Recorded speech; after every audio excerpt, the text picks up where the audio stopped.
اس کی عزت کو داؤ پہ لگا دینا. آج ایک بڑی تعداد ہے جو لڑکی والے سود پر پیسہ لے کر شادیوں میں خرچ کرتے ہیں. یہاں تک کہ کھانے کا انتظام وہ سود کے پیسوں سے کرتے ہیں. اب ذرا غور کریں کہ سود کے پیسے سے بارات کو کھلوا رہے ہیں. غور کریں.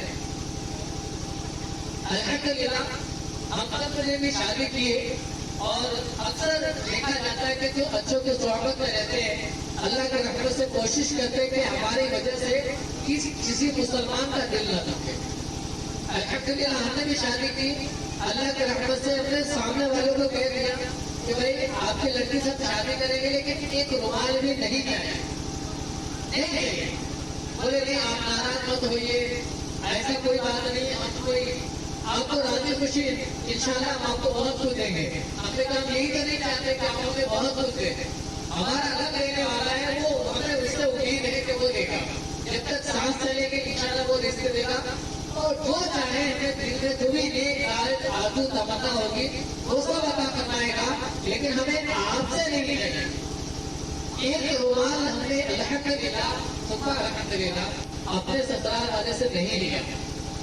اور بڑی بات کہ الحمدللہ میں جو بارات لے کر گیا تھا نا اس کا کھانا بھی میں لے کر گیا تھا. جتنے بارات تھی ان کا کھانا اور ان کے لیے پانی کا بھی انتظام میں نے خود اپنے پیسوں سے کیا تھا. یوں اپنے سسرال والے کا ایک گلاس پانی بھی اپنے بارات کو ہم نے نہیں پلایا. ہمارا پورا سسٹم لگا ہوا تھا, ہمارے اپنے دوستوں کو لگا دیا تھا کھانے کے لیے اور پانی کے لیے کہ ہمارے بارات کو بھی باہر سے کسی چیز کی ضرورت ہو تو وہ آپ میں نے سیکھے, بعد میں انشاءاللہ میں آپ کو پے کر دوں گا. لیکن کسی بھی وجہ سے لڑکی والے کو آزمائش نہ ہو. الحمدللہ تو آپ چاہیں تو یہ کہہ سکتے ولیمہ شاید ہم سمجھ سکتے کہ یہ لڑکے کی ذمہ داری ہے. ساری یہ جو ذمہ داری ہے مرد کی ذمہ داری ہے. تو مرد بنے انشاءاللہ اللہ تعالیٰ آپ کو ایسا جذبہ عطا فرمائے گا. الحمدللہ اس شادی کی برکت میں آپ کو بتاؤں کہ جب میری شادی ہوئی اس وقت میرے پاس میرا گھر نہیں تھا, تو داغگیری بھی لگا ہوا تھا. لیکن الحمدللہ شادی کے بعد اللہ تعالیٰ نے رزق میں ایسی فراوانی عطا فرمائی کہ ہم نے وہ گھر بھی چلا لیا, عالیشان گھر بھی بنا لیے اور الحمدللہ بائک بھی خرید لی, سارا چیز خرید لیا. آج الحمدللہ کسی بھی چیز کی کمی نہیں. الحمدللہ جو بھی فرنیچر کا سامان بھی ہوتا ہے وہ بھی میں نے خود اپنے پیسوں سے خریدا. لیکن کبھی اپنے سسرال والے نے کہا کہ آپ کو دینا چاہیے آپ دیجیے نہیں. الحمدللہ اللہ کا شکر ہے کہ ایسا نوجوان موقع نکلے بولے کہ نہیں انشاءاللہ میں شریعت و سنت کے مطابق میں نکاح کرنا چاہتا ہوں, مسجد میں نکاح کرنا چاہتا ہوں. اور لڑکے والا جو دے ان کی مرضی, ہم کوئی فورس نہیں کریں کہ آپ یہ دیجیے وہ دیجیے. جو دینا دیجیے, نہیں دینا ہے دعا دیجیے. کچھ نہیں دینا ہے دعا دیجیے, اور سب کچھ دینا ہے تبھی آپ دعا دیجیے. دعا دیجیے اور کھلے دل سے آپ سچے دل سے نیک دل سے دیجیے, راضی خوشی دیجیے جتنا دے سکتے ہیں. اپنے اوپر زبردستی کو اوور ڈوز مت لیجیے, اس سے معاشرے میں برائیاں پیدا ہوتی ہیں. یہ سود کا جو معاملہ ہے آپ جانتے ہیں کہ سود لینا بھی حرام ہے, دینا بھی حرام ہے. اب وہ حرام کے مال سے ہمارے گھر کو کھانا کھلایا جا رہا ہے, ہمارے بچوں کو فرنیچر دیا جا رہا ہے, ہمارے بچے کو بائک خرید کے دی جا رہی ہے. اب غور کریں نا, وہ بیچارہ لڑکی والا کو میں نے دیکھا ہے روتا ہوا بلکتا ہوا, اور ان کو ہم نے سمجھایا کہ حضرت سود میں پیسہ مت لیجیے, یہ جائز نہیں ہے. بولے کیا کرے, اپنی عزت کو داؤ پہ لگا دیں. سامنے والا نہیں مان رہا کہ بھائی ہمارے بارات کو سادہ کھانا کھلائے, اس کو یہ چاہیے, ڈیمانڈ کر رہا ہے, اور ہمارے پاس اس کے علاوہ دوسرا کوئی وکلپ نہیں ہے. اب غور کریں کہ ہمارے معاشرے کو ہم کس طرف لے کے جا رہے ہیں. آپ سب اگر مل کر کوشش کریں گے تو انشاءاللہ ہمارا معاشرہ آسانی کی طرف ضرور آئے گا. جس شادی میں جتنا کم خرچہ ہو وہ شادی برکت والی ہوتی ہے. کم خرچے والی شادی برکت والی ہوتی ہے, تو برکت والی شادی کرے, زحمت والی نہ کرے. اللہ پاک ہم سب کو عمل کی توفیق دے اور ہم سب مل کر ایک دوسرے مسلمان کی مدد کرے. آج ہمارے معاشرے میں دیکھ رہے ہیں کہ کئی ایسی بچیاں ہیں جو کنواری بیٹھی ہیں, ان کی شادی کی ترکیب نہیں بن پا رہی. مسئلہ کیا آ رہا ہے؟ پیسہ. لڑکے والے سے بات کرو تو ڈائریکٹ بولتے 2 لاکھ روپیہ موٹر سائیکل. لڑکا انجینئر ہے تو بولے 10 لاکھ روپیہ ایک کار. اب اور کرے شادی نہیں کر رہے اپنے لڑکے کو بیچ رہے. تو اگر کوئی خوددار بننا ہوگا وہ انشاءاللہ اپنے ضمیر کا سودا اپنے ایمان کا سودا نہیں کر سکتا. اللہ کرے کہ دل میں اتر جائے میری بات اور ہم سب مل کر انشاءاللہ اپنے اس معاشرے کو بھلائی کی طرف لائیں, آسانی کی طرف لائیں. الحمدللہ آپ آؤٹ آف بہار چلے جائیں, MP, راجستھان, گجرات کی طرف جائیں, الحمدللہ اس طرف شادیاں جو ہے وہ سادگی کے ساتھ ہوتی ہیں. اکثر اب شادیاں جو ہے وہ کم خرچے والی ہوتی ہے. وہاں ہمارے اتنا ڈیمانڈ نہیں ہوتا, ہمارے یہاں جتنا جو رسم و رواج ہوتے ہیں وہاں نہیں ہوتا. اور وہاں جو ہے کم خرچے میں حیدرآباد میں چلے جائیں تو ایک بچی کی شادی آپ 1 لاکھ روپے میں کر سکتے ہیں, 1.5 لاکھ میں کر سکتے ہیں. سادگی کے ساتھ کریں گے تو میرے دوست کے 2 بہن کی شادی ہوئی, 1 لاکھ روپے میں 2 بہنوں کی شادی انہوں نے کی. تو غور کریں تو سادگی کے ساتھ کریں گے تو انشاءاللہ ہم آسانی کی طرف چلے جائیں گے. سادگی اپنائیں. شادی واقعی میں زندگی میں ایک بار ہوتی ہے, لیکن یاد رکھیں کہ ہم مسلمان ہیں اور مسلمان کا ہر کام اللہ تعالیٰ کی رضا, اس کے پیارے محبوب صلی اللہ علیہ وسلم کی خوشنودی کے لیے ہونا چاہیے. ہماری زندگی, ہمارا موت, ہمارا جینا, ہمارا مرنا سب شریعت کے دائرے میں ہونا چاہیے. اکثر ہم لوگ جب کسی کی موت ہوتی ہے, انتقال ہوتا ہے, تو اس کے تجویز و تفصیل میں ہم شریعت و سنت کی بات کرتے ہیں. لیکن جب ہمارے گھر میں شادیاں ہوتی ہے تو اس وقت شریعت و سنت کی بات کیوں نہیں ہوتی؟ کیوں نہیں ہوتی؟ کیا اس وقت ہم مسلمان نہیں ہوتے؟ کیا اس وقت ہم مسلمان نہیں ہیں؟ آج تو کہتے ہیں یار خوشی کا موقع ہے تو تھوڑا DJ بجا لیتے ہیں, لوگوں کو پتا چلے کہ فلاں کے بچے کی شادی ہے. آپ غور کریں کہ کیا آپ مسلمان نہیں ہیں؟ آپ کو عالم صاحب بولیں گے, امام صاحب بولیں گے, تبھی آپ اس کو بولیں گے ہاں بھائی یہ چیز غلط ہے. کیا آپ کے پاس عقل نہیں ہے کہ جو چیز شریعت میں حرام کر دیا, ناجائز کر دیا, اب اس میں کوئی کلام نہیں ہوگا.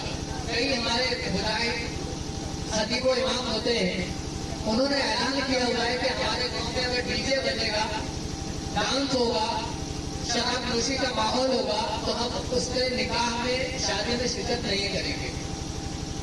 ایسے امام کو سلام, دونوں ہاتھوں سے سلام, کہ ان کی تبلیغ کا انداز ہے. سب کے تبلیغ کرنے کا انداز الگ ہوتا ہے. کوشش کریں کہ نرمی کے ساتھ, حکمت عملی کے ساتھ لوگوں کی خیر خواہی کریں, لوگوں کو نیکی کی دعوت دیں. سمجھا سکتے ہیں سمجھائیں, کہ مسلمانوں کو سمجھانا یہ بھی فائدہ دیتا ہے. تو ہم سب مل کر انشاءاللہ نیت کرتے ہیں کہ اپنے بچوں کی شادی میں یہ ڈیمانڈ کے جو معاملات ہیں اس کو کلوز کر دیں گے. اور نیت کرتے ہیں ماشاءاللہ کہ وہ سب نیت کرتے ہیں. توجہ ہے میری, ہے آپ کی ماشاءاللہ. نیت کریں انشاءاللہ میں اپنے بچوں کی شادی شریعت و سنت کے مطابق کروں گا. انشاءاللہ اپنے گاؤں کی مسجد میں نکاح کی ترکیب لاؤں گا اور اپنے خطیب و امام سے نکاح پڑھواؤں گا. اور دوسری بات میری یہ تھی کہ اپنے لوگوں کی عزت کریں, اپنے لوگوں کو اہمیت دیں. یہ ہمارے بہار میں خاص کر کے دیکھا جاتا ہے کہ جیسے میں باہر سے آیا نا تو میری باتیں سب غور سے سنیں گے کہ باہر سے آئے ہیں. نہیں, میری بات سنیں, اپنی جگہ پر ہے, لیکن اس سے زیادہ اپنے خطیب و امام کی بات سنیں. کیوں؟ میں تو وقتی طور پہ آیا ہوں, چلا جاؤں گا, لیکن آپ کے زندگی کے ہر لمحات میں آپ کے مسجد کا خطیب و امام, آپ کے محلے کا عالم, کوئی مفتی صاحب ہے, عالم صاحب ہے, قاری صاحب ہے, حافظ صاحب ہے, وہ آپ کے ساتھ ہمیشہ ہے. ان کی آپ زیادہ عزت کریں, ان کی قدر کریں اور ان کو زیادہ ویلیو دیں, کیونکہ ہر وقت وہ آپ کے ساتھ کھڑا ہے. ان کے اخلاق کو, ان کے کردار کو آپ مجھ سے زیادہ ان کو آپ جانتے ہیں. اگر ان کے 2 برائی کو آپ جانتے ہیں تو میرے اندر 10 برائی ہے, کیونکہ میں باہر کا ہوں, مجھے آپ نہیں جانتے ہو. میں سمجھانے کے لیے بتا رہا ہوں, میں انسان ہونا, ہم سب انسان ہے, ہم سب کے اندر کوئی نہ کوئی کمزوری ہے. لیکن ایک چیز ہمیشہ یاد رکھے کہ ہم اپنوں کی قدر کریں, کیونکہ یہ آپ کے پاس جو ہے نا، یہ آپ کے پاس انمول ہیرے ہیں. آپ ان کی قدر کریں، ان کی صحبت سے برکتیں حاصل کریں، اور برکت کب ملے گی؟ جب آپ دل سے ان کی قدر کریں گے.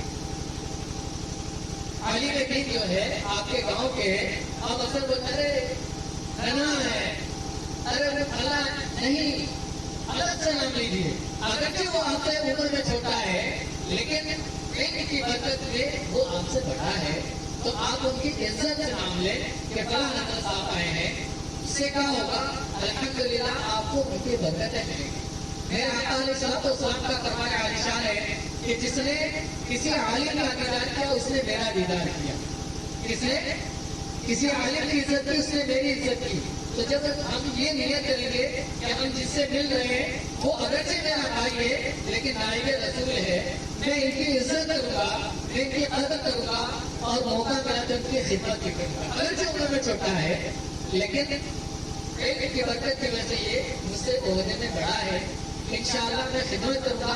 آخرت میں یہ فائدہ ملے گا کہ جو دنیا میں کسی عالم دین کی خدمت کرے گا، کل بروز قیامت اللہ پاک کی رحمت سے اس عالم کے خدمت کی برکت سے جنت میں جانا آسان.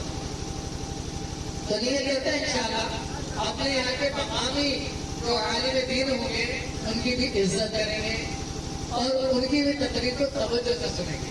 تقریر ہی نہیں، وہ انسانی طور پر بھی اگر کوئی نیکی کی دعوت ہے تو آپ ان کو ایکسپٹ کریں. تو یس میں غلط ہوں، اللہ پاک آپ کو اس کا پتہ عطا فرمائے، میں انشاءاللہ اس نیک کام پر عمل کر کے اس برائی سے بچنے کی کوشش کروں گا. یہ کہتے ہیں انشاءاللہ سب، اور وہ نیت کرتے ہیں سب نیت کیجیے دل سے. تیسری بات کہ دیکھیں الحمدللہ ہم مسلمان ہیں، اور ہم سب جانتے ہیں کہ مرنے کے بعد اگر نماز کا حساب نہیں ہے، ایمان کے تعلق سے سوال ہے، لیکن اس کا بدلہ آپ کو قبر میں ملے گا. اگر کوئی بے نمازی ہوگا تو قبر اس کو اس طرح دبائے گی کہ جیسے پسلیاں ٹوٹ کر ایک دوسرے میں گھس جائے گی. یہ بے نمازی کے لیے. اور اگر کوئی نمازی ہوگا پھر تو اس کے لیے مزے ہی مزے ہیں.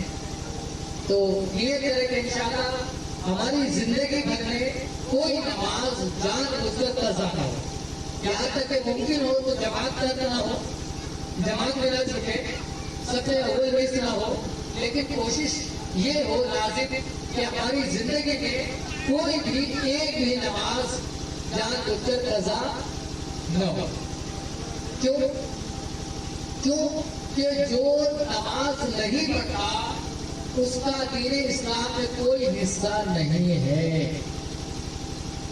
اگرچہ آپ آتے خانی کر رہے ہیں، آپ رات خانی کر رہے ہیں، آپ بزرگوں سے محبت کا دعویٰ پیش کرتے ہیں، وہ اپنی جگہ پر ہے، لیکن آپ کا اسلام میں کوئی حصہ نہیں. کیوں نہیں؟ کیونکہ آپ نمازی نہیں ہیں. نماز کیا ہے؟ دین کا ستون ہے. نماز کیا ہے؟ مومن کی معراج ہے. نماز کیا ہے؟ پیارے آقا علیہ الصلوۃ والسلام کی آنکھوں کے ٹھنڈک ہے. نماز کیا ہے؟ اندھیری قبر کا چراغ ہے. نمازی کے لیے سب سے بڑا انعام یہ ہے کہ اس کو کل بروز قیامت اللہ تعالیٰ کا دیدار نصیب ہو، جو بے نمازی کو نہیں ہوگا. آپ چاہتے ہیں نا کہ اللہ تعالیٰ کا دیدار کرے، تو بے نمازی نہیں کر سکتا، نمازی ہونا چاہیے. چوتھی بات کہ اکثر ہمارے یہاں دیکھا جاتا ہے کہ جب ہمارے گھر میں کسی کی آواز ہوتی ہے تو صدقہ خیرات کا ذہن دیا جاتا ہے کہ اپنے والد صاحب کے لیے صدقہ دیں، خیرات کریں. ہوتا ہے نا؟ کیا آپ میری باتوں سے ایگری کرتے ہیں؟ کہا جاتا ہے لوگ وضوء کو شوق کرتے ہیں، لیکن میں آپ کو بتا اس سے بھی بڑی بات بتاتا ہوں کہ جن کا انتقال ہوا اب وہ دیکھے کہ وہ نمازی تھے یا بے نمازی، یا وہ نماز پڑھتے تھے یا نماز نہیں پڑھتے تھے. اگر وہ نماز نہیں پڑھتے تھے تو کب سے نہیں پڑھتے تھے، اس کے بارے میں تھوڑا اور فکر کر لیں. اگر کوئی پروف نہ ملے کہ بھائی ہم نے کبھی دیکھا ہی نہیں، جیسے ان کے دوست ہوں ان سے پوچھے کہ میرے ابا کو آپ نے دیکھا کیسے وہ نماز پڑھتے ہیں؟ بھائی ہم نے تو کبھی نہیں دیکھا، وہ جمعہ جاتے تھے بس، اس کے علاوہ تو نہیں دیکھا. اب جو ہے